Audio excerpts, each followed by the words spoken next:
നമ്മുടെ ജീവിതത്തിൽ നിന്നും മാറി നടന്ന ഒരാളുടെ സ്നേഹത്തിന് മുന്നിൽ നിശബ്ദമായി നമ്മൾ കരയുന്നുവെങ്കിൽ ആ ഒരാളിൽ നമ്മൾ ജീവിക്കുകയായിരുന്നു.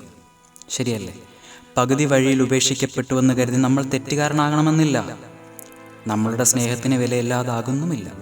മറിച്ച് അർഹതയില്ലാത്ത ഒരാളിന് സ്നേഹം വെച്ച് നീട്ടരുതെന്ന ജീവിതം നമ്മളെ പഠിപ്പിക്കുന്ന ആദ്യ പാഠമാകാമെന്നേ അത്. ഏറെ പ്രിയപ്പെട്ട ഒരാൾക്ക് പെട്ടെന്നൊരു ദിവസം നമ്മൾ എങ്ങനെയാണെന്നേ അന്യരായിട്ട് മാറുക. എത്ര ആലോചിച്ചാലും ചിലപ്പോൾ ഉത്തരം കിട്ടില്ലെന്നേ. വിശ്വസിക്കാനും പറ്റില്ല.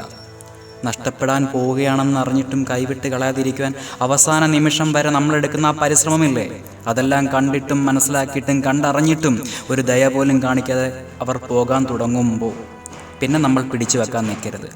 വിട്ടുകളഞ്ഞേക്കണം, എന്നേക്കുമായി വിട്ടുകളഞ്ഞേക്കണം. നമ്മുടെ മനസ്സിനെ അതിനെ പ്രാപ്തരാക്കണം.